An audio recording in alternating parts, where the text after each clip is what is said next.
It's Lynn Davis, and I'm here to welcome anyone who's joining us. I want to make sure that everyone um, feels welcome, and I'm trying to figure out some of my tech here, so don't mind me while I look around. I need to see the chat, and I don't see it, so help me. Oh, there it is. Okay, there we go. All righty. So when you join us, please let us know your name and where you're from so that James has an idea of what states are represented here. He does have great awareness of what's happening in the states in the Northeast and actually some also helpful insights on what's happening around the country. So, please let us know, and you're welcome here. I'm here about 12 minutes early just to make sure that if anyone comes early, that they know that they're in the right place. Also, I wanted to make sure that you visit my blog for a transcript of the session today so that in case you aren't able to watch the whole thing, you're able to get the information from the transcript. And I'll do my best to highlight the important parts so that you can scan it and see the bigger fonts that kind of help you navigate, what might be interesting to you. Also, I encourage you to visit to actually search for James Trailer at YouTube, as you will see that he has given a presentation just this March on the benefits that is incredibly detailed. So the federal and the state level benefits, that's incredibly well explained. It's the first place I've ever been able to find it all in one place. So if you do get a chance to visit, to go to YouTube and watch that video, I think you'll be surprised at some of the insights that James provides. I always learn something when I talk to him. Let me give you one example. We were recently talking about how we're planning to fund the special needs trust that we want to allocate to our young adults special supplemental needs trusts. And of course, I learned that when you put your funds, your IRA funds, into your special needs trust, the federal government actually taxes that as if it were a trust. So the income taxes on any withdrawals that come from an IRA in a special needs trust are usually taxed at the federal level at around 40 something percent. And then, of course, there are state taxes as well, depending on where you live, there could be. So I was astounded by that and realized that that would mean that, nearly half of what is in the IRA would go to pay the taxes on to the federal government and the state governments because that's non-taxed money that's in that IRA. But I thought there has to be a smarter way to do this. And so we learned, James helped me figure out that the best thing to do is to leave that to the other children who can withdraw it over 10 years and pay their current levels of taxes, which are going to be significantly less likely than the 40+% that a trust would be taxed. So that was very helpful to me to know. And so now we're thinking, okay, what are better ways to fund the trust? Hi, James. Can you hear me okay? I can. I'm just going to adjust my audio. Just give me one moment. Terrific. There we go. I can hear you perfectly. Is that coming in okay? Perfect. Yes, we are already live. I do that just so that if anybody joins us early, I can make sure that they know that they're in the right place. Great. And I think, we have 40 something people registered, but it means, about 40% of that will probably come. So, Understood. but I'm really hopeful that we'll get some good questions. I've already prepared a series for you. Great. So if in case we don't get any, we're still going to get that information out there. That sounds great. Yeah. I did take the time to transcribe the presentation that I, you s- did. I saw that. I hope.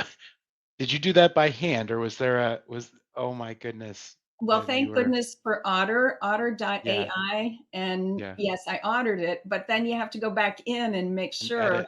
you Yeah. know, that it's accurate. And then I added the titles in there to kind of separate out the contents. And what Okay. that does is on my doc, I'm able to click on just the title, so it takes me right where I want to be in the document.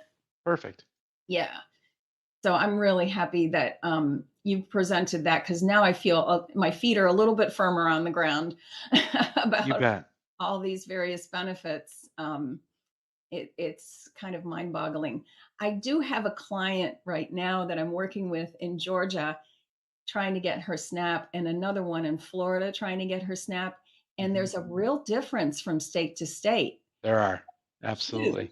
So in Georgia, if you go to their gateway, they just allow you to upload your documents, but they don't upload theirs. So if somehow you got something in the mail and you didn't, Yeah, maybe your kid opened it and threw it out or whatever, you yeah, don't even know what's been sent. yeah. In contrast to Florida, where at least when you look on their website, you can click on the emails that they've got or the letters that have been sent. They don't send email. It Yeah. doesn't, you can upload, but it's all paper in both of those states. So Yeah. it's just interesting to notice the contrast between the way that the various states do it because they have free reign to do whatever they want. They do. They do. They have to follow the federal guidelines, but then they can, on an administrative standpoint, they have kind of free reign. And I don't know if this is the case, but um, the one in Georgia was denied really quickly. So I think maybe they're being tracked by how quickly they turn around these cases. I don't know because Mm, they really didn't look at it very carefully. okay. So, and then they said you can always reapply, which is of course what we did. So Right. we went ahead and reapplied and uploaded the documents again. And because what they did was they scheduled the confirmation call before she received the paper letter. It's a very common complaint from clients. Yeah. Yep. So we, Social Security is notorious for that, or it shows up in the mail and you have a call. You had a call that morning yeah, that they had scheduled for you. it's Yeah. like, whoa, what's going on here? So yeah, it's good for me to see the experience that my clients are having so that I can help better, you know, You but bet. of course every state is going to be different and I have clients all over the country. So That's why, on the local benefits, we just specialize in New York because it's too hard. And there's some exceptions, and we'll if we have a client that lived in New York and then moved to Florida, we'll stay with them. But it is, I think it creates a real public policy problem because, you know, logical people are like, let's create some type of forum or some platform for someone moving between states to consider what's in Alabama versus Mississippi versus New York. And it's almost too big of a lift to build something like that because not only do you have different interpretation of the federal regulations, but then you have the legislative mhm. um, kind of I don't even know what to call it, the posturing or positioning. So you get a predominantly Republican legislature come in that takes a different position than the previous Democratic, legislation, and suddenly through executive decrees they're changing benefits. Like the Biden administration was able to change the SNAP rules without going to the Senate or Congress because they were administering the executive branch can enforce the laws, and they took it upon as an executive privilege to enhance this COVID allowance. Um, that's so so it's a interesting place to hang your hat because it's lots Yeah. of reading. That's for sure. Oh, yes. Well, you told me how many pages is the Social I think Security? the field manual's up to 50,000 for Social Security now. And then, in a state like New York, our Medicaid field manuals over 400 something pages, and that's just the manual.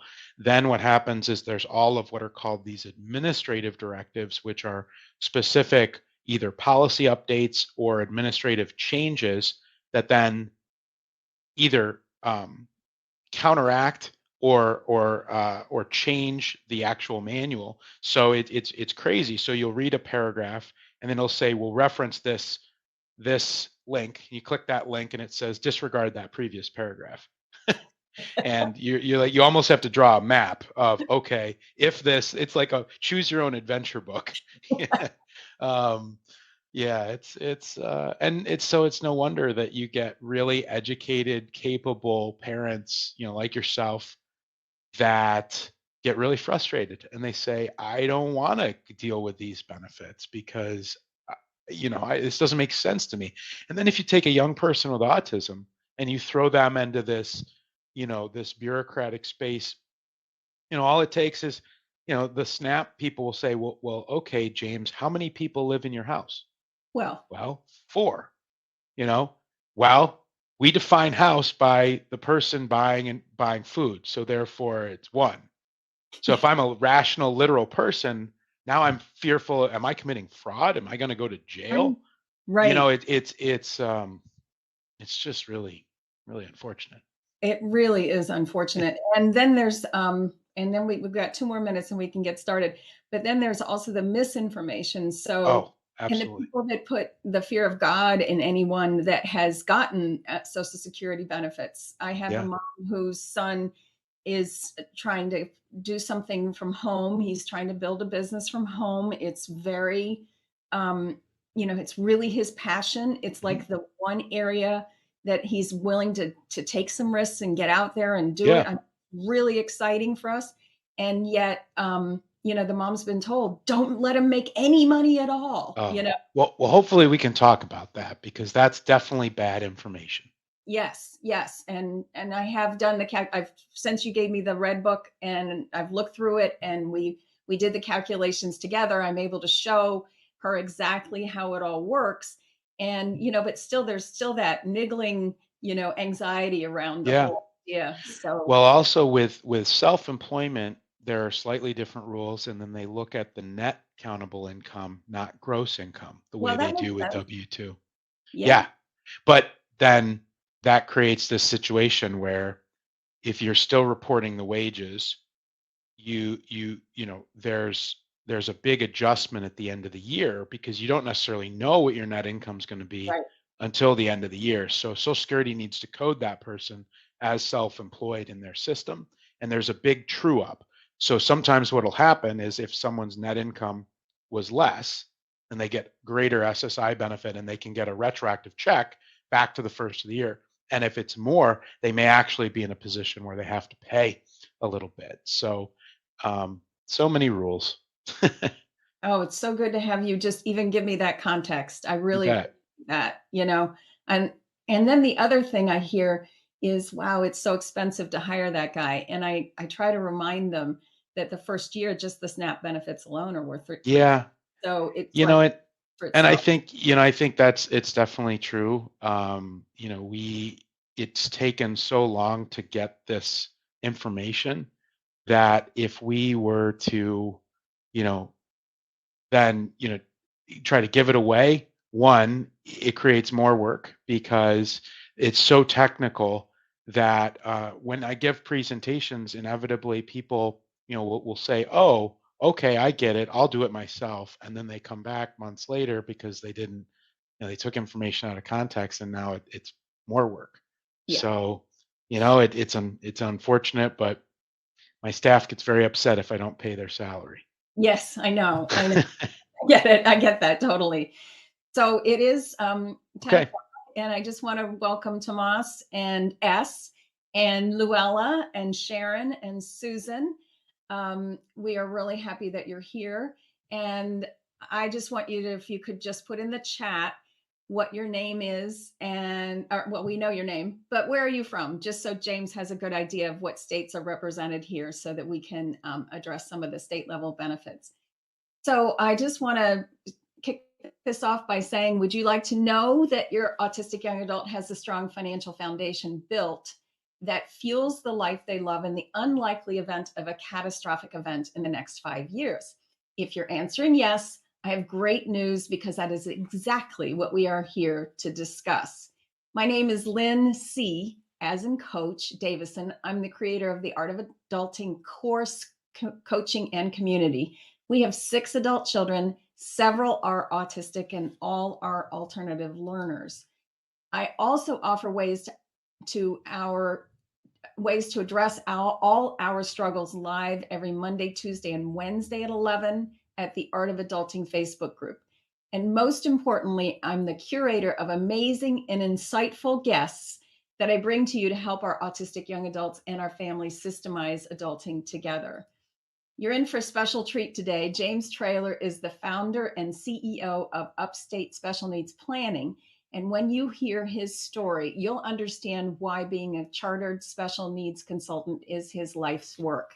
James's younger sister has an intellectual disability, so he knows all about how to fund this type of care. He's also the former chair of New York State's Developmental Disability Planning Council. That doesn't mean he just knows New York State. Believe me, he also knows the federal benefits. So here is James Traylor, CEO and president of Upstate Special Needs Planning. Well, thank you very much, Len. I appreciate the opportunity. You are so welcome. So let's go ahead. Oh, there's Monica as well. Thanks for joining us. Please just make sure that you post any questions that you have in the chat. We've got someone here from Ontario County, which is nearby, someone from Georgia, Maryland, and Phoenix, Arizona. So we've got quite a bunch of people. So I'm just going to kick it off with, what are the federal benefits that could support my autistic young adult's independence? Yeah. So I think when you look at the benefits landscape, especially with this kind of cohort from multiple states, you have to look at really the federal side, and then the state side. So we'll start with federal. So the main platform for an individual living with autism where they may be able to access benefits is through the United States Social Security system. So if someone is an individual that their autism presents itself in such a way that it impacts their ability to maintain competitive employment. And the difficult thing with that is autism, as everyone knows, is a spectrum disorder. So you have individuals that are completely nonverbal, have non-self-preserving behavior, all the way up to individuals that are absolutely capable of work and competitive employment, but just may need additional support. So in a presentation setting, it's very difficult to just say a young adult with autism because I don't know where you're coming from. But Social Security looks at an individual and does their autism, does any comorbid diagnoses impact their ability to work. So Social Security defines work as earning more than $1,350 of W-2 income per month or net income if you're self-employed. Now there's lots of ways to go above that, but that's the threshold. And then so that's the income threshold, but then they follow that up with a medical test, which says, is the young adult with autism unable to perform the primary duties of an occupation due to their disability? And is that disability expected to last more than 13 months? Well, something like a diagnosis of autism is absolutely going to last more than 13 months, but you still have to prove it to Social Security. So there's two main Social Security benefits that an individual would be entitled to. One is for those that have not yet paid into the Social Security system via the FICA tax, and that is the Supplemental Security Income Program, or SSI. The second program that an individual would be eligible for is for those that have paid into the Social Security program through the FICA tax, and that would be the Social Security Disability Insurance Program. So both SSI and SSDI use the exact same definition of disability, the exact same application process.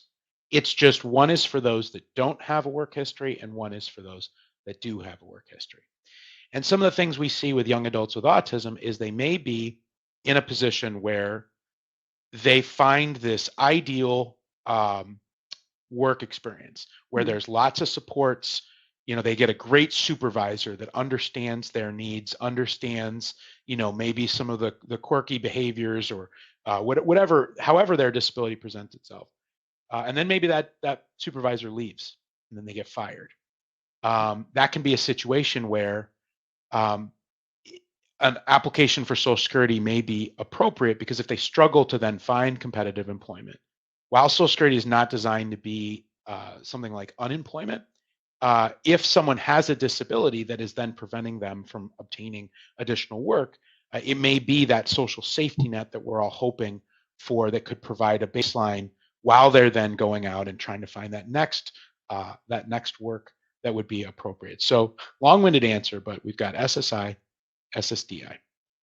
Um, if someone is eligible for SSI, then they're automatically eligible for the program called Medicaid. So Medicaid is very important because it could provide in all states, regardless of the political affiliations of that state, it provides health insurance. So many young adults that I deal with may not have a robust benefits package through an employer because maybe they're just working part time and they're not able to get the full benefits. So Medicaid could be then their primary insurance.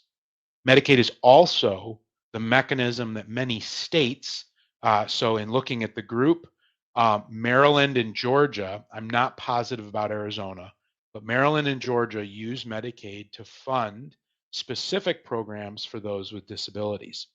So if you have a disability but you don't have Medicaid, you may not be able to access some of those services because that's the mechanism that the state uses to then pay the bills or pay the job coach or pay the supported housing company or whatever it may be. So federal benefits so far: SSI, SSDI, Medicaid. The last two that I'll briefly touch on, one is a benefit that provides a food subsidy called SNAP, the Supplemental Nutritional Assistance Program. SNAP is a federal benefit, but as Lynn and I were talking about earlier, it's administered at the state level. And each state has a slightly different interpretation of the rules. Some states use assets as a consideration. States like where Lynn and I live in New York, they don't look at assets. Um, the SNAP program is used by an individual with a disability or others that are simply have maybe have lost income or been laid off and have a family, different cohorts. But for individuals with a disability, it's used to buy food. So it would be fresh produce, canned goods, frozen goods. The government just does not pay for hot prepared foods or things that are non-food items that you may buy at a grocery store, like toilet paper or mouthwash or a toothbrush.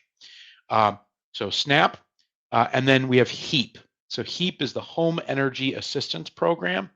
You may not have the same problem in Phoenix or Georgia, but up in New York, it gets really cold. And so right around November, there is an allotment of HEAP dollars, which if the young adult with autism has a heating bill in their name, they can get a credit on their bill, and that will offset um, the cost moving forward. I believe some of the southern states, which it's the other way around, also have a program in the summer months when they're to maybe offset an electrical charge if they're running AC all the time. So I'll stop there because that was a lot really quickly, and we're just on question one. So in summary, SSI for those Social Security benefit for those that don't have a work history. SSDI, Social Security benefit for those that do have a work history. Both of those use the same definition of disability. We have then Medicaid. Medicaid is connected to SSI. So if you're eligible for $1 of SSI, you're automatically eligible for Medicaid. It is possible to still qualify for Medicaid, but it's then through your specific state if you're not on SSI. Then we have SNAP, which is the Supplemental Nutritional Assistance Program. Then we have HEAP, which could help someone pay utility bills. Those are going to be common benefits that exist in all 50 states because they are federal. While some are administered locally or at the state level, those are federal benefits. So whether you're in Georgia, Phoenix, or Ontario County here in New York, you would your young adult may be eligible for those benefits. And those are wonderful because that starts to build that financial foundation underneath our kids. Like if something did happen tomorrow, where would they be? And it's nice to know that they're going to be able to eat. And so I found that process was not as difficult to navigate as SSDI was for our family, which we did not qualify for. So I would suggest, and when you, at least in our state, when you qualify for SNAP, it seems like HEAP is just added. It So is. Yeah. we got 2 for 1 when we did that. So I think it's really worth going to your, just Googling SNAP in the state, and you'll get to the website where you have to apply. And remember what James said earlier, that a household is that person, not everybody living in the home. Yeah. So Yeah. that So was the critical to f- know. the federal definition of household, and I realize this isn't very logical, but they say a household is considered to be someone, regardless of the number of people living there, that is contributing towards household expenses and or buying food. So by that limited definition, if I had my sister living with me, my wife, my son, and I would be one household, and she would be a separate household. So if she applied for SNAP benefits, she would indicate there was only one person living in the household because she was contributing towards her own food and paying me rent. And so that is a federal definition of household. So that's important. The only other point to make is what in New York and many other states, if regardless of the household dynamic, if someone is approved for SSI, there's a box on the SSI application where you can check, are you interested in SNAP benefits? So Oh, if you get approved for SSI, you can check that box prior to the approval and automatically get enrolled in SNAP. If you don't do that and you're between the ages of 18 and 22, okay. different states sometimes consider, regardless of the household definition, they still consider that young adult with autism to be in the greater household. So it may be that your young adult has to be 22 or older to get SNAP in your state. So that information should be on your, you know, the local Department of Social Services or Disability Services or temporary assistance. Each state has a slightly different way of how they provide supports to people with disabilities. But if you were to Google SNAP and then your state, they should have some easy to understand definitions and then age restrictions. But the if you're again approved for SSI 18 and older, you SNAP can be automatic. Okay, we have 2 questions. Does the autistic young adult have to be paying rent in the household? Great question. So I'm going to rephrase that question S. So in both for SNAP, HEAP, and SSI, the young adult would need to pay rent. They don't have to pay market rent. You know, we have clients that live in Manhattan. Their rent is 5,000 a month. Uh, it's not possible for their young adult with autism to pay 5,000 a month on their income. So if they're eligible for SSI, even if the family rent is 5,000 a month, the young adult may only be paying 400 a month or 350 or 550 a month. But they do need to pay rent, and the reason for that, from a SNAP, HEAP, and SSI standpoint, is if they're not contributing towards household expenses, then Social Security or the Department of Social Services views all of their remaining income as theoretically available for food. Oh, Um, so if there's no rent, then they could spend all their money on groceries and therefore they don't need a SNAP benefit.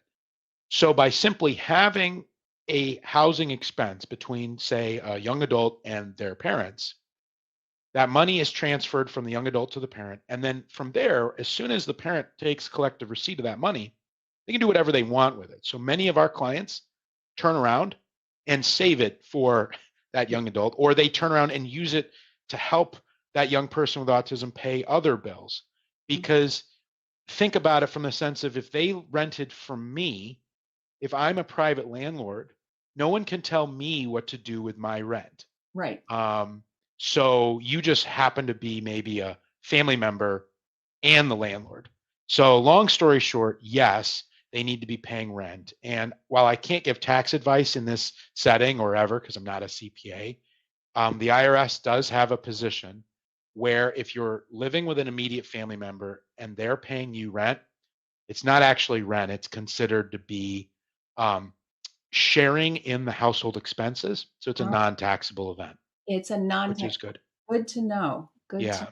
Now, okay. if you owned a separate property and were renting that to your child, that's rent. But if it's in your home, Mhm. not considered rent. Are these statements true for SSD also? So, Tomas, so with SSD, SSD is not financially means tested. So, said another way, um, you know, Elon Musk, richest man in the world, if he was permanently disabled because he got in a wreck in one of his rocket ships or Teslas for that matter, which I think in Phoenix they're driving around without drivers. I saw on NPR, which is a little scary, but at any rate, Elon Musk could apply for Social Security disability, even with all the money in the world, because it's simply is he or is your young adult able um, to work, and do they meet the definition of disability? So there is no financial means test at all for the SSD benefit. It's simply, do they meet the definition of disability for Social Security? Okay, so if you want to expand upon that question, I'm happy to answer that, but the SSD rules are just slightly different. Um, and then there was a question, what if the Medicaid person is an elder adult? So, S, um, there are different types of Medicaid. Let me just check. I think you were the one that was in Ontario County. So in New York, there are different types of Medicaid. So there's Medicaid for those that are below the federal poverty level. There's Medicaid for those with an intellectual or developmental disability, or there's Medicaid that is there for those that need home care in order to live safely in a home and avoid a nursing home. And then there's Medicaid that funds nursing homes. So, unfortunately, when you use the term Medicaid, I'd need you to be a little bit more specific because there are all those different Medicaid programs out there, and I'd need to know which one you're referring to. Great Wow. questions. It sure gets complex, It doesn't does. it? Quickly. Home care is the reason. Okay. Okay. So, for Medicaid home care, um, the individual, if it's an elderly adult and they're unmarried, or they're living with you, they are also considered their own household. So for SNAP, for HEAP, for Medicaid, your income, your assets can be excluded, even if they're living in your home. Good to know. Good to know. Okay. So the next question then is, which benefit is my autistic young adult most likely to get? Not easy to Not an not easy question. yeah, so yeah. so if we kind of go back down that list and we start with Social Security, I think one of the things with autism is, and this is, I'm again in a seminar format, I'm going to be very broad, but you know, autism is just part of the human condition. So sometimes, and it's not necessarily something that presents itself as a chronic illness, right? So you may have autism and have great blood pressure, cholesterol. You may or may not have anxiety. Um, and so what Social Security is going to look at is is what is documented in either a school record, a psychological record, or a medical record about that autism diagnosis that impacts someone's ability to work. And one of the reasons we find a young adult with autism may be denied for Social Security is after getting perhaps an initial diagnosis, they haven't been sick. So there's nothing in a medical record that says their disability prevents them from working. So upon examination of a Social Security caseworker, they say, oh, okay, James has an autism diagnosis, but that's all I see in the file. So he graduated high school, or he graduated community college, or he graduated college. So I don't see anything in the medical record that says he can't work. He graduated with a degree. Don't see why he can't work. I'm going to deny Social Security because I think he can work, because there's nothing that I'm reading in this case file that speaks otherwise. So I think one of the things, spinning this question around is, if someone, because of their autism, because of sometimes the executive functioning delays or the challenges in those interpersonal relationships or dealing with confrontation at work or all the things I see out there that maybe prevent competitive employment, if that in fact exists, there just needs to be a record. So if it's not in the medical record, because those aren't necessarily medical things, then perhaps the individual had a job coach or accessed career counseling, and they did a career profile, and a career administrator or job coach produced a report that said, James really struggles with nonverbal communication, and it's led to outbursts, and his autism is impacting his ability to work. That is critical data that then Social Security or one of these systems would rely upon to then potentially make someone eligible for a Social Security benefit. So again, spinning the question around, we have lots of clients that are living with autism that I hate the term, but higher functioning, capable of work and independent living, that are also eligible for Social Security, simply because there's enough data to support Social Security approving that benefit. With SNAP, because SSI and SSD use the same definition, so there's no difference between the two. With SNAP, there's oftentimes a much more liberal definition of disability. And it's also possible to get SNAP purely on an income basis, depending on your state. Because, when I look at who are the number one recipients of SNAP in this country, single mothers, it's the elderly that don't necessarily have a disability. They may just be, due to COVID, they had to choose between their career and their children. It's an impossible choice. So there are people that are getting SNAP that in fact don't have a disability. So it can still be purely income based. So that opens up the door. Whereas SSI and SSD, you have to not only you have to meet the definition of disability. So Susan had a question here. My son has HF, high functioning autism, and got SSI starting at age 20. He got a job through an autism hiring program, works part-time since August. He makes about $1,600 per month. He no longer gets money from SSI, but does he get Medicaid? But does it? Okay, so that's a great question, Susan. Let me check back. What state were you in? Susan was in Maryland.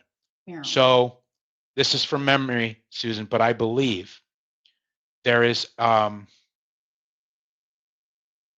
1619B of the Social Security Act says if you lose SSI by virtue of earnings and just earnings, and your disability doesn't change, you can have a continuation of Medicaid benefits after losing the SSI, as long as you continue to follow the SSI budgeting rules, which, as you remember, were keeping your assets under $2,000. So that is basically what happens is Social Security reduces the benefit that your son is getting to zero, but they leave the case file open. So by leaving it open, they maintain the Medicaid eligibility, even though the benefit has been reduced to zero. So that's one thing. The other thing is Maryland, I believe, also has an expanded Medicaid program for working persons with disabilities. So if he met the definition of disability through Social Security, which he did, but is now working and no longer gets SSI, even if he did go over the $2,000 limit, I believe, you'd need to verify this, but I believe there's a continuation of Medicaid through the state. And I am happy if Lynn, if you remind me, I know exactly where to look on the Social Security field manual to confirm that for Susan.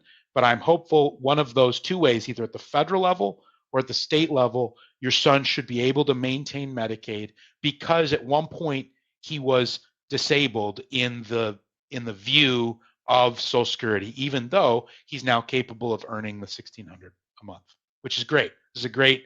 You want to lose Social Security because you're working. That's an ideal situation, but obviously we don't want to lose the Medicaid because it's health insurance and it's very important. Yes, yes. Working peoples with disability is what they call it in New York Yeah, State. and again, that's one of those tricky things. Different states have different income rules, asset rules, but I'm almost positive Maryland has an expanded Medicaid program, and you'd be able to continue that coverage even if you lost SSI. So, great question. Let's say he was a very frugal person and he has more than, or he's getting close to that $2,000 limit. Yeah, Is there a place where he should put that? Like, could he put it in an ABLE account? he absolutely could. So, great statement there, Lynn. Um, oh, I'm sorry. So, I'll answer this question. I'll come back to you, S. Um, so under the Obama administration, we had an expansion on the 529 college savings program. So it's IRS Section 529A, the Stephen Beck ABLE program. So ABLE stands for Achieving a Better Life Experience. Kind of a cheesy name, but that it's Congress. Um, so what it is it allows Susan, in your situation, it allows your son to save assets above the $2,000 limit. He can control those assets, or you can potentially be added as a co-account holder, depending on which state you set it up in. Maryland has an ABLE account, so does New York. So, I think it's 47 states now have ABLE programs. Um, the money that your son saves does not count towards the $2,000 limit, and he can then use it for virtually anything: housing, food, utility bills, transportation, clothing, recreation, computers, coffee, headsets, glasses, just about everything. So it's a great tool that may be appropriate if your son is in that weird place where working, wants to keep benefits, but can't accumulate a ton of money. He could use the ABLE program, and then if he's not getting SSI anymore, he can actually go over $100,000 without fear of losing any benefits inside that account. So pretty cool. Um, Cool. so I'll answer S's question. So the Medicaid asset level is higher, but because of SSI eligibility, assets stay below 2K. So S, that's right. So if you're on SSI, you're automatically eligible for Medicaid. But it is possible to not be on SSI and still be eligible for Medicaid. So Medicaid, depending on which state you're in, can have different asset limits. So states like Florida, it's 2,000. Other states like New York and I believe Maryland, you're allowed to have a little bit more. So in New York, it's $16,800 if you're not on SSI, you're not working, and you're on Medicaid. If you are working, you can have $20,000 in your name. You can have a retirement plan, you can have an ABLE account, you can have all sorts of other things, and keep your Medicaid. So it depends on what type of Medicaid you're getting in terms of what asset and income rules apply in your situation. Susan had a follow up. If he keeps working, does he lose his eligibility for future SSI benefits if he's not able to continue to work?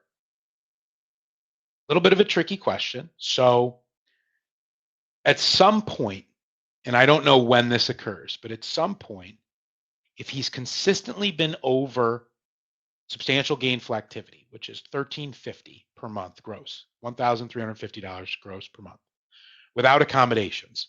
So without getting too detailed, if he's got transportation costs to work or medical bills or a job coach, the cost of those things can be deducted from his wages to artificially get him under $1,350 a month. So let's just say though he doesn't have any of that and he's making $1,600. He does that for several years. At some point, he is likely to be terminated from SSI. If he loses his work within a 5-year period after that termination, Social Security has a program called expedited reinstatement. What expedited reinstatement is if your disability has not changed, but your income now makes you eligible for Social Security, you can reapply directly through your local Social Security field office and call them up. It's usually better to call them up or show up now because you're allowed to meet, at least in New York and most Mid-Atlantic states like Maryland, you can go in person again. Um, and you would request expedited reinstatement. So what that does is all you have to do is prove income, prove that you're still under a doctor's care, and that nothing has changed medically. And so with something like autism, nothing has changed medically, and you immediately go back on SSI without having to do the full application again. If it's outside of 5 years, you'd have to reapply as if it was day one. However, if your son had, if his situation's changed, maybe anxiety has gone up or whatever, had he been working for that long, it's likely not going to be SSI that he's going to be eligible for now. It's going to be Social Security disability he's going to be eligible for now because he's paid enough FICA tax to become vested in that program. So fun stuff. Wow. It is a real labyrinth, isn't it? Yeah. Oh, my goodness. All right. So, I heard growing up that it's not right to accept government benefits. What's the current thinking? I'm really glad you asked that or you posed that question, Lynn, because this is something I hear all the time, and it usually comes from mothers. It's like mother's guilt. Um, so here's my philosophy on this. Now, part of this is jaded because I live in New York, in one of the highest tax states in the entire country. So my philosophy is if you're going to pay taxes and you're going to choose to live in a high tax state, then if your family member is eligible for a benefit, you should take advantage of that benefit because it's not free. No. You're paying for it. Yes. And if you don't care about the benefits, there are states like Florida and Texas and Tennessee that have very low state income taxes as an incentive to attract citizens. But in exchange, they don't have the robust services that Right. high tax states do. So it's a choice. Do you live in a low tax state that doesn't provide a lot of benefits for individuals with disabilities? Or do you live in a high tax state that does provide those benefits, but you have to pay for those through tax revenues? So sometimes it's not explained in that manner, but that's really what's going on. And it's at the heart of a lot of debate in our country about, what role does the state play in providing supports for its citizens? And I'm not going to get into that debate, but it's just something that's happening right now. So my philosophy is that none of these things are free, and there is absolutely no shame in accessing a benefit that was designed at the federal level and at the state and local level to support a young person with autism. That's why they have the benefits and other disabilities as well. And it's not necessarily like you don't get a stamp on your forehead that says autism if you start getting Social Security, right? Or SNAP benefits. There's no shame at all. We have clients that are among some of the wealthiest people in the entire world. Some of our New York City clients are very, very, very affluent.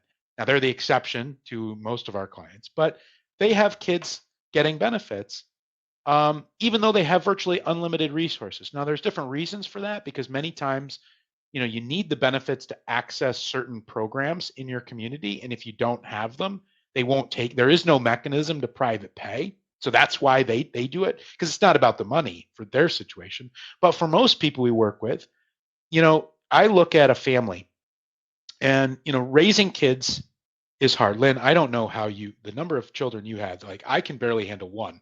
So six, it like gives me anxiety. But it's hard out there. It's expensive. And for some people, while their young adult is with them and they're supporting them, they're using their resources, or you're using your resources to support your child, which you would do because it's your child. And I get it. But if we can take advantage of some of these supports, maybe that creates a little bit of space financially for you to save more or catch up. We have oftentimes it falls on mothers that take a back seat in their career after the diagnosis of a child and had to exit the workforce or scale back or not take a promotion because they had to make sure that the advocacy was done for their child. And that's not fair. So but it's life, and you do what you can for your kids. So sometimes accessing these benefits allows that mother to perhaps catch back up on savings or paying down debt, or maybe using that money and giving it, paying for a kid's college, or you know, using it with another child. It's not that it is this vacuum, but it does create, I think, opportunity, and there's no shame at all in accessing the benefits, because that's really what they were designed to do. Yeah, very wise, persistent people before us put those in place. Can you The imagine Social what? Security Act dates back to the Great Depression. Yeah, Okay, this is not a new revolutionary thing, and in that initial legislation, they had provisions for, they call it the mother's benefit. Mothers that had disabled children, or were caring for a loved one. So even the architects, FDR, were thinking about our families, you know, because they said this isn't a choice to have autism. No one wakes up and says, "Sign me up." You know, that's what I want. Um, it is just it's life. And so as a society, as a modern society, we, regardless of your state, we have safety nets. You know, different states make it harder to access than others, but these are safety nets designed specifically for our people. Now the question then is do you meet the definitions to qualify, which is kind of a separate thing, but in terms of the philosophy, it's there to act as that safety net and yeah. allow, kind of Susan's situation where her son's okay right now, but we all know how fragile employment can be with a young person with autism. So if it goes the wrong way, we've got a tool to fall back on. And Well, if you're not there, yeah, this is even more critical to fall back on something, because you're not going to just be there to write a check for rent, right? yeah. Both my kids were laid off during COVID, and really, their employer would have loved to have them, but couldn't reemploy them until 18 months later. So if if they hadn't been here, I don't. I mean, they ended up going to take classes at the local community college, but that wasn't employment. So I'm just glad that we had their insurance, health insurance covered, because that was so important. It's just so important as a risk tool for the parents. I mean, can you imagine saying, no, I'm not going to pay for that medical procedure? Of course, you're going to pay for that medical procedure if your child needs it, no matter what, as much as you possibly can. But to have Medicaid in place says that risk is covered for me and Right. in my family, and it really matters. So let me ask you, this next question is, how do I qualify my autistic young adults for the benefits they deserve then? Yeah. So I think the first thing that you do is, you look at, well, let me back up. I think you start with, what are we trying to accomplish? So for Susan, just picking on you, Susan, because you shared some information. Susan, pursued Social Security benefit when her child was, it looks like at age 20. So SSI eligibility, for example, at age 18 federally, the young adult with autism is no longer considered part of your household. So your family income and assets are not considered for purposes of Social Security. So they can apply on their own. So if they're either still in school or not working, and the reason they're not working, or the reason they're still in school, because they have an autism diagnosis, I would strongly consider exploring if your child would be eligible for SSI. I think that's a good benefit to start with, because it opens up so many other doors, SNAP, potentially Social Security disability in the future, potentially benefits that are off of your record as a parent, which we'll get into maybe if we've got time. Um, but in order to apply for SSI, you need to, the reason sometimes people hear anecdotally that, oh, it takes 3 times to apply for Social Security before you get approved, Mhm. that's not true. What what you need to, there's a definition, and you need to make sure your child meets the definition, and that there is data that will help the Social Security officials determine if that young adult in fact meets the definition. So there's a resource that perhaps you can share, Lynn. And if you Google the Social Security Blue Book, Oh, it's it's called the blue. Blue. It's called the Blue Book. It exists digitally, so I don't think it's actually blue. But what it is, is it's the definition of disability for each facet of the human condition. So you can go under autism, anxiety, OCD, um, different, back injuries, anything you want, and actually look at what the Social Security field officer is going to look at when determining whether or not your child meets the definition. Then you, as a parent, have a right to see um, your child's school records because they're going to consider that. Through a HIPAA release form, you could look at the medical records. If you're not a legal guardian of your child, you'd get their permission to look at the medical records. If they've had job coaching through a school district or through a private agency, you can look up what is in that record.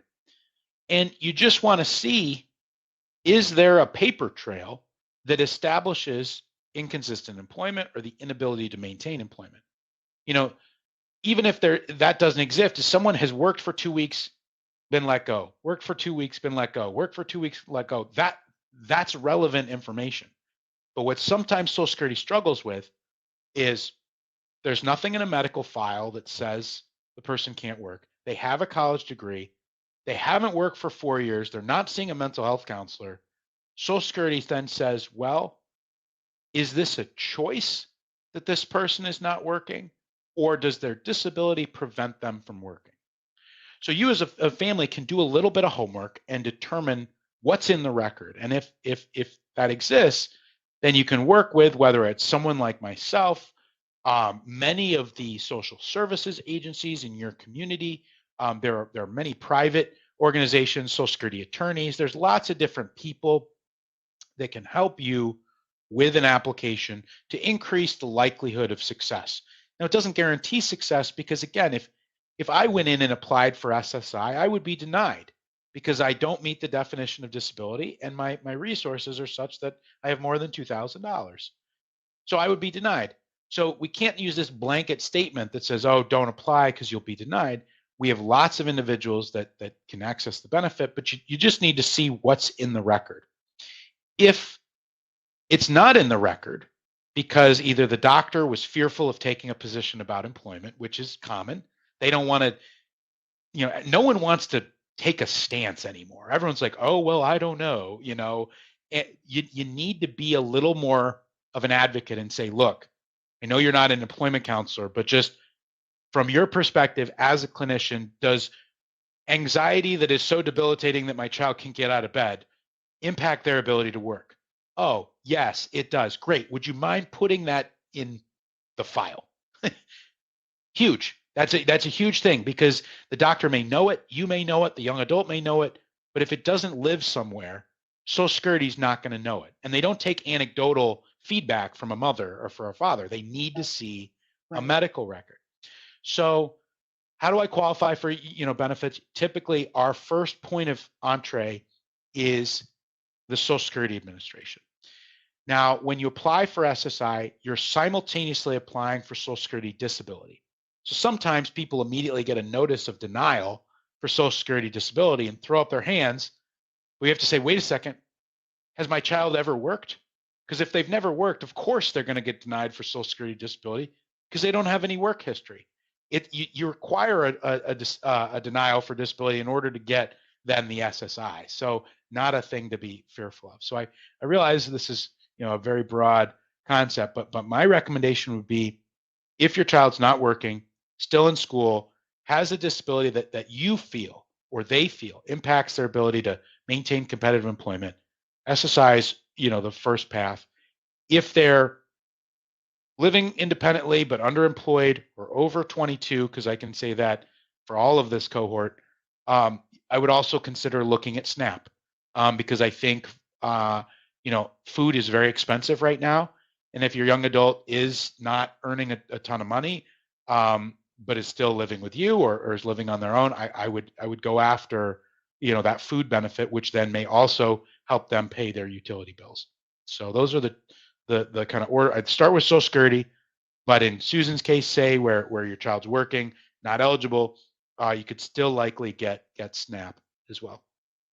Great. Great. This is so helpful to sort things out with this labyrinth that we find ourselves in. And this came up in my family recently. You know, I was explaining the benefits that we were applying for, and they said, but mom, I'm not that disabled. Yeah.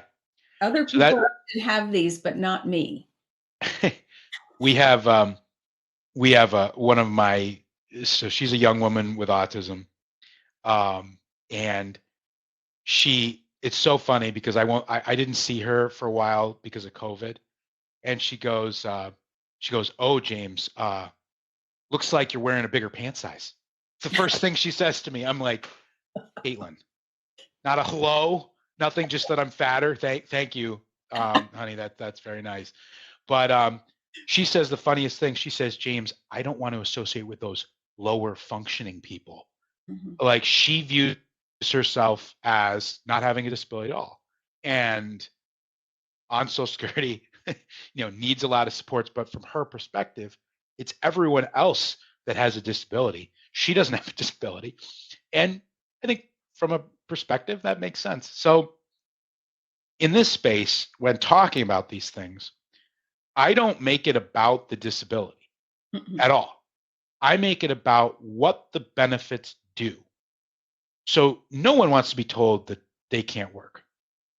But if they're not working and their disability is preventing them from working, the fact of the matter is you are financially supporting them. So if anything, the way I would say it is, I'd say, Lynn, we're going to be going after a benefit that will help you be in more control of your situation, help you pay rent and help you buy food. So it has nothing to do with autism. It has to do with independence and choices and empowerment. Um, and yes, do we have to deal with the government system to do it? Sure. That's one angle. Another angle is I don't shy away from talking about, what would happen if something happened to mom and dad, or mom and mom, or dad and dad. And, we say, I need to put in place things that would help keep you safe or help you have options and afford to live independently. And I want you to work full time. But if that's something you struggle with, then we need to have something else in place to help you pay for some of these bills so that you have more choices. So it's about choices, because at the end of the day, if you don't have money, if you don't have healthcare, if you don't have money for food, if you don't have money for utilities, you're dependent on the goodwill of either systems or others. And when you don't pay for something, it devalues the relationship. If you're just going to rely on your sibling and freeload, you put them in a situation where they may love you. It's not about love, Mhm. but at the end of the day, you gotta buy milk and eggs and fruit and produce. And if there's only so much money, then you're forcing that sibling to choose between their sibling and maybe themselves or their own family, and that creates conflict. So Mhm. by having money in place, you remove some of that conflict and you preserve relationships. And I think if that's the vantage point you look at, that pride, or I don't want to be looking, appearing like anyone else, starts going away. The SNAP benefit, when when we were with COVID, 6 feet apart, you can't tell if I'm using a SNAP card No. or a credit card at the grocery store. You can't tell. So, and it looks like I'm using a gift card. And if I also bought, batteries and a razor in addition to my produce, then I got to use another card too. But it literally looks like I'm using a $100 gift card. So there's no shame at all. And even with Snap, you can use Amazon Fresh and Whole Foods, or Aldi's delivers, and you can even do online grocery delivery with some of these things. So it's not like the old days where there's food stamps and you drop the stamps in line and it's embarrassing. People are mad because you're holding things up. It's swipe, 4-digit pin, I'm off to the races. Or with SSI, the money's direct deposit into your bank account, and then you can pay rent, you can buy food. So there's no shame in any of this at all. And that's so reassuring, and exactly what we do. Exactly what we do. So anyone who has another question, please post it in the chat, because we have time now for probably one or two more questions. Is there something? Oh, I know what I was. It was something outside.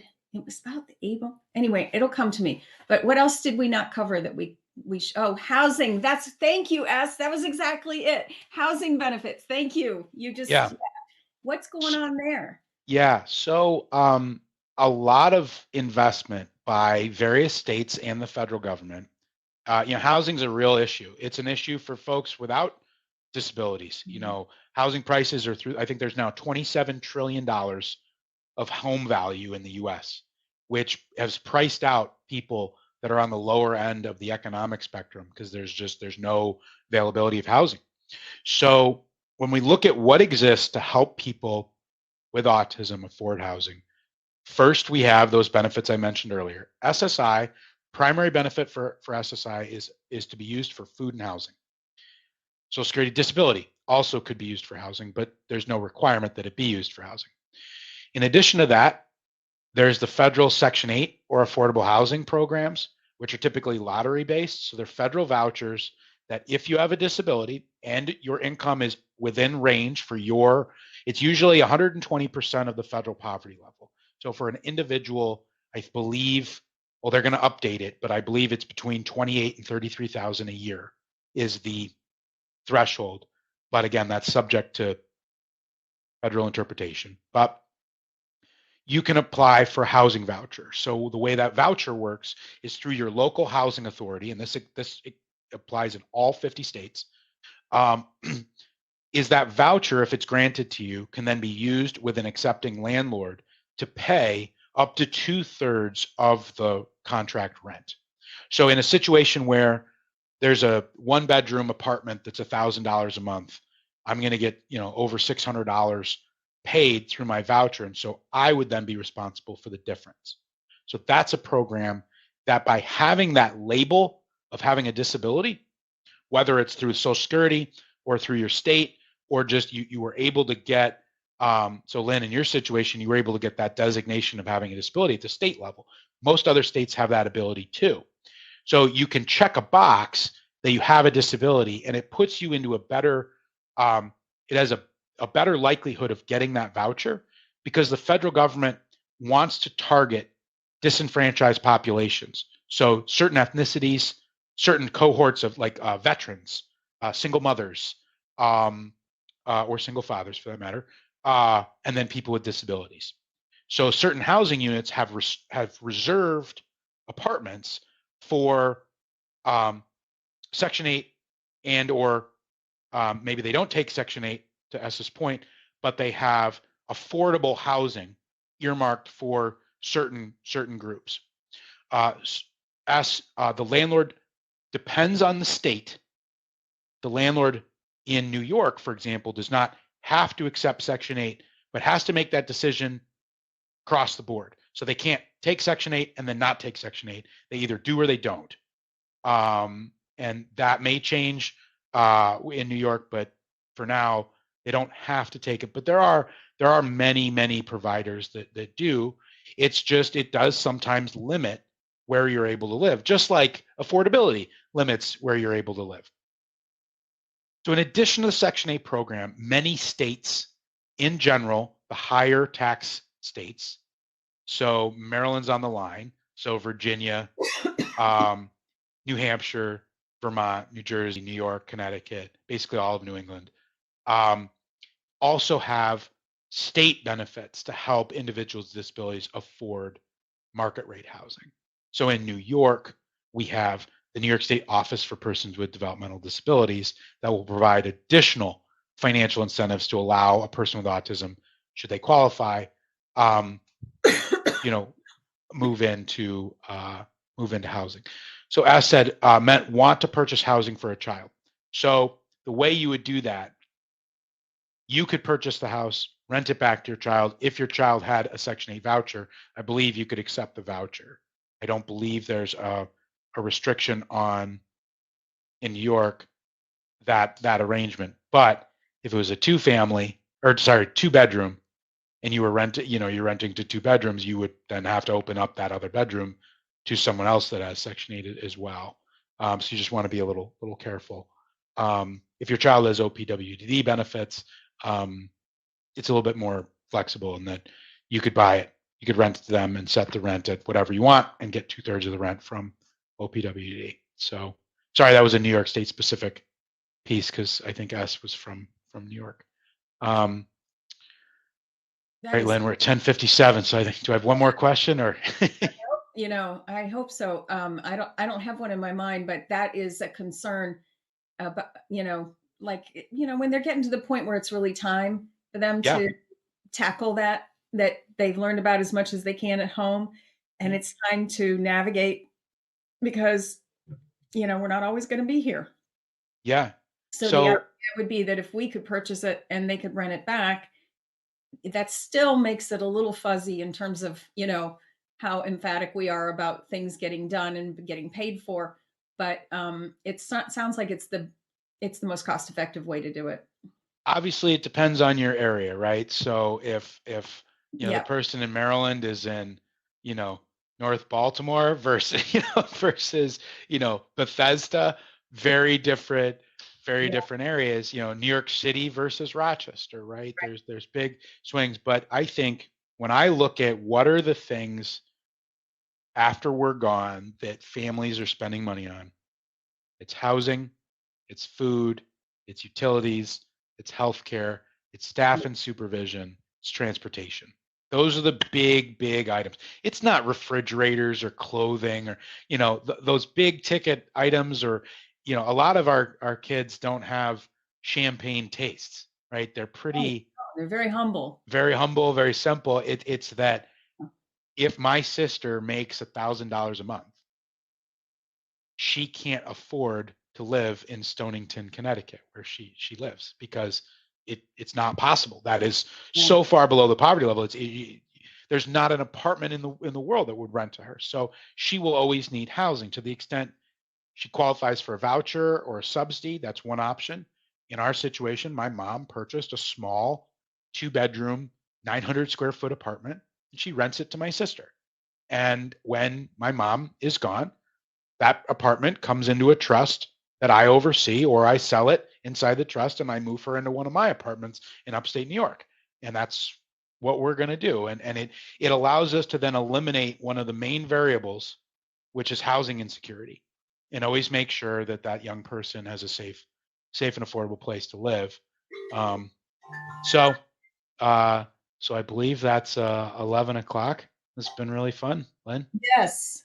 Yes. So good. So good. I the richness of the responses and the depth of your knowledge are so valuable, and we're really happy that you were able to take the time to do this with us. So, I yeah, appreciate the people opportunity. who signed up and I'm sure are going to watch the replay, and I'll be doing a transcript as well, so we can um, we can really mine this information for a long time. Well, I'm glad. Thanks I, so much for having me. yeah, no, really, our pleasure. Thanks, James. All right. All Bye-bye now. right, bye for now.